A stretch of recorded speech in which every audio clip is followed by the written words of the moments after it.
Hey y'all, welcome to Camirra's Kitchen. Today I'm going to show you how to make the best baked ziti pasta bake. You guys are going to absolutely love this meal and it comes together so fast. Plus, I have a special ingredient that I'm going to add that is just going to take the flavor over the top. So let's go ahead and get started. First, you see I have chopped up some garlic, a bell pepper, some onion, and parsley. I have tons of seasonings that I'll be using and I'll go over them in the measurements as I start cooking. Now you are free to make your own sauce from the scratch, but baby, I'm not going to do that. I'm just going to use the jarred stuff and keep it pumping, and you know what? It's going to taste fantastic. So first I have a pound of Italian sausage. You can use hot or mild. And I also have a pound of ground beef. This is a chuck ground beef. And I'm going to cook these until they're basically browned. If they have a little red, it doesn't matter because we're going to cook them with one chopped onion, as well as one chopped bell pepper and 5 cloves of garlic. I love the garlic, honey, so I use a lot of it. And I'm going to cook this for about 3 minutes until it's translucent and wilted. After that, I'm going in with my seasonings. You use whatever you want, but I'm using about 2 teaspoons of an onion and herb seasoning. This has like rosemary and thyme and garlic powder and onion powder in it. I'll also be going in with half a teaspoon of basil and as much garlic as you want. Okay, this is probably about a teaspoon, but you know what? We just shaking it up in there. Now you got to use the beef bouillon. Okay, I'm using 1 whole tablespoon. This stuff cannot be replaced. It adds a wonderful flavor to your meal, and it's just the best. Okay, so I'm gonna saute this for about 1 more minute. And then I'm going to go in with half of a cup of a dry red wine. Whichever type you want, you just use. You don't got to use nothing too expensive, baby, okay? Now, I have some Prego.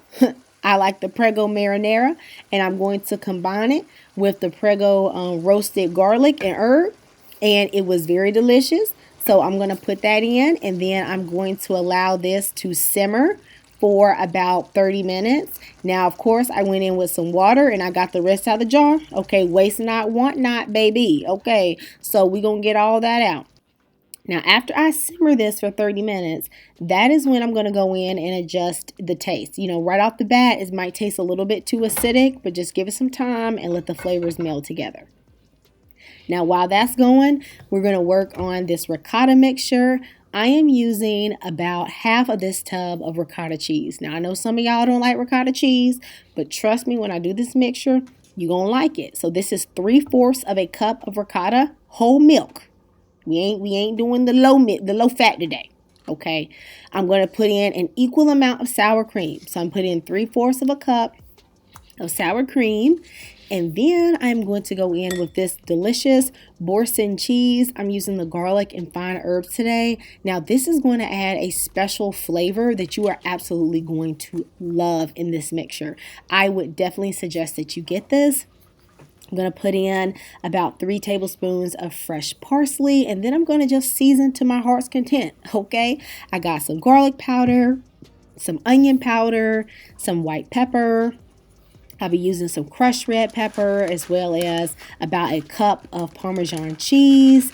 And I will also be putting in some Vegeta.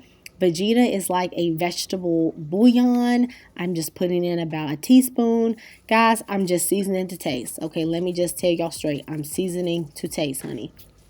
Now, if you guys have been enjoying this recipe so far, please go ahead and give me a thumbs up and subscribe because I post recipes weekly. And also let me know if you have any requests. I love making your requests, so just let me know. Now, this is that Vegeta, that's that vegetable bouillon. I only get this on Amazon. It's like a flavor enhancer. If you don't have this, I think a good sub would be just a little bit of chicken bouillon. Okay, that would probably work in this. But I like this Vegeta because you get a nice flavor, but you don't have that chicken flavor, all the time. So here you see me just adding a little bit of crushed red pepper, a little bit extra garlic powder, a little extra pepper, and I just threw in a little extra Parmesan cheese. Now, once I mixed this up, I went and gave it a taste. I decided I liked it, and that's when I cracked in 1 egg. I think this gives a nice thickness to the ricotta part of the pasta. Now, at this stage, my sauce is pretty much ready, but it had a little bite to it. Okay, now I know some of y'all don't like putting sugar in your spaghetti. It's because y'all don't know how to cook. Okay, those of us that know how to cook, amen, know that a little sugar goes in the spaghetti to balance out the acid. All right, so that's what we're going to do.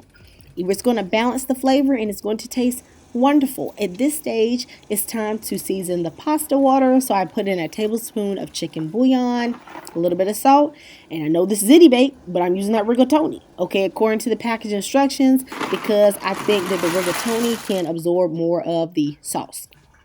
While that is going, I am going to prep a block and about a half of mozzarella cheese. This is the whole milk mozzarella. Y'all got to stop being afraid of using fat, okay? Because that's what's going to make it taste good.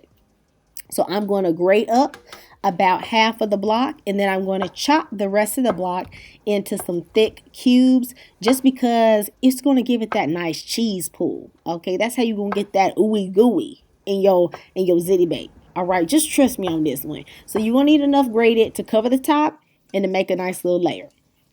Once my pasta is ready, I'm going to put it back into the bowl, and I have cut the eye off, so it's not hot at all. And I'm going to go ahead and stir in the ricotta mixture.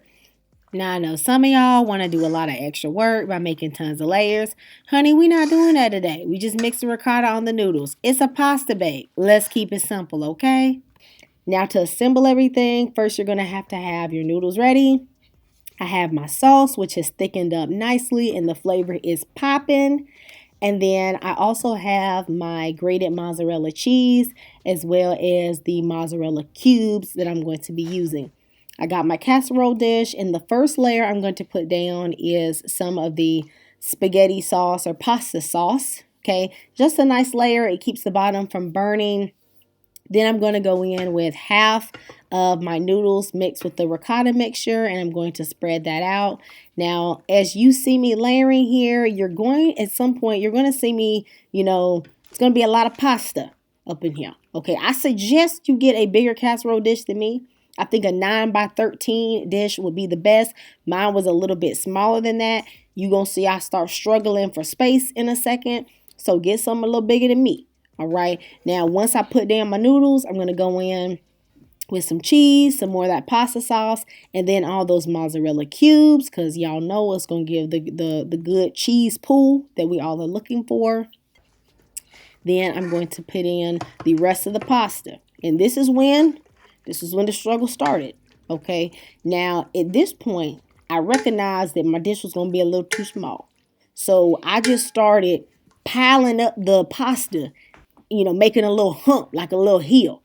Because, the good Lord know, home cooks know that we ain't about to dump this out and put this in another dish. Okay, this is home cook style. So this is what we about to do. I just piled it up. I added some more sauce because I didn't want the top to burn. Okay, and I prayed to Jesus that I didn't have spillage in my oven. All right, that's exactly what I did. And I just kept it pumping. All right. So I covered up the top with some more cheese, and then to be fancy, trying to be a little bougie, I sprinkled on some extra Italian seasoning to give it that nice color. And then to make sure I didn't have too much spillage, because I just knew this was going to run all over the place, I just put a baking dish at the bottom. I set my casserole dish on top. I popped it in the oven at 350 for 40 minutes. And I just let this baby just cook and do its thing. Now, at the 30-minute mark, I thought it was getting a little too brown. So you will see that I have foil on top. I just popped a little foil on top so that it could cook the extra 10 minutes.